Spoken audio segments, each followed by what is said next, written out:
So, good morning everyone. So, this will be a tutorial kung paano mag-fill up sa atong master list template form. So, may isa ang ginsend ko da nga template, open nyo lang. And then, on the first sheet, there's instruction. So, para mas clear, so ginubra ko siya sa video tutorial. So after reading, go to the gradient section sheet.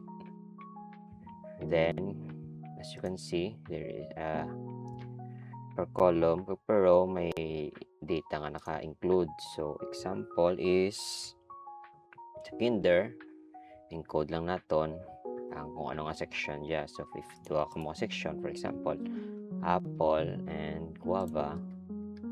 So apple and guava section. Then, after filling up, sa grade 1 naman, kadto makita ay star and square. Example lang. Then, after completing this sheet, kadto kita sa master list. So, sa master list, encode nyo lang ang data.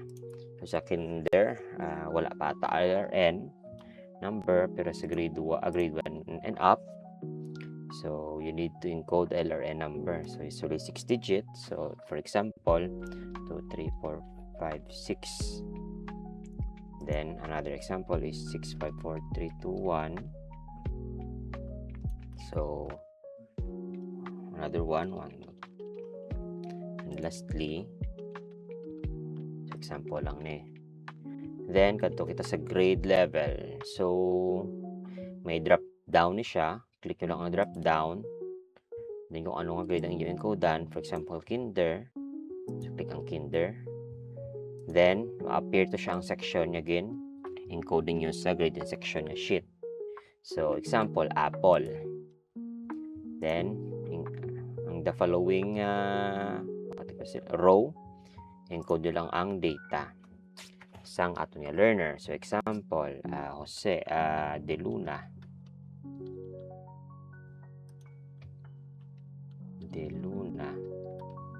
Name is Jose. Middle name is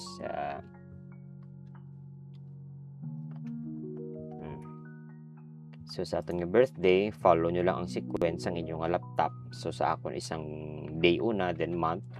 So follow to na siya. Day is 17/02 2021. Sexta, drop down gihapon, male. So if may PhilHealth, fill up to lang ang PhilHealth number. If wala, leave blank lang. So if mayroon siya example, tako 7788. Then ang iyang parents, PhilHealth number. If may ara, if wala, leave it blank. Then parents last name. So example is Maria.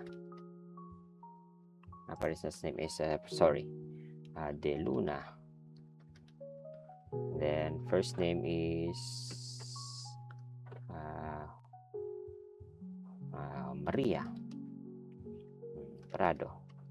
So mother. Then after fill another one.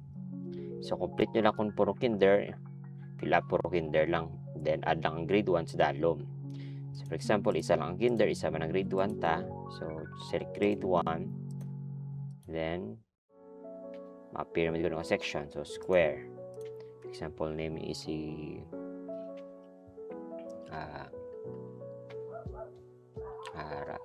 Aral. Name is 1. It is Go. So birthday is 21/03/2020. So female. So wala siya PhilHealth, leave blank pa lang. Then 1. Aral. Susan. Go. Mother. Then after filling this completely, kadto kita sa aton nga per grade nga sheet. So kung makita naton, if kinder ang ginbutang ta, automatic ma-appear ang kinder. So kung nag-asterisk siya, i-lower nyo lang yung font size. automatic siya ma-appear. Same man sa aton nga balik kita naman sa master list sa grade 1 kung ano gid fill up ta dya, automatic man magwa sa aton nga grade 1 nga sheet. Kung inyo makita pag click nyo sa grade 1 nga sheet or any grade, amo dyan makita ninyo.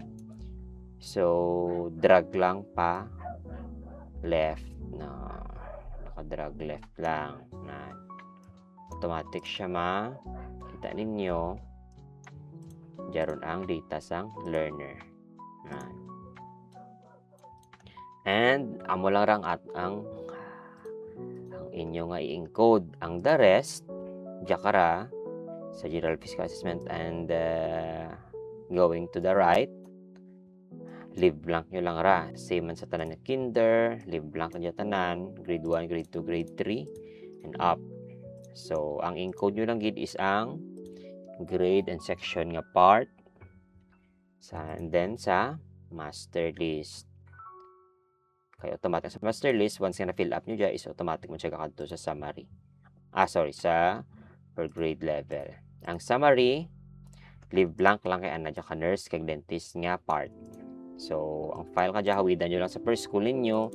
Kaya once nga may mag-assess, or may mga activities na related sa health, sa mo dyan pangitaon sang inyo nga nurse or dentist para encodean sang data. So, need ta dyan i-upload sa Google Drive kung i-send nga link. Upload nyo lang per school.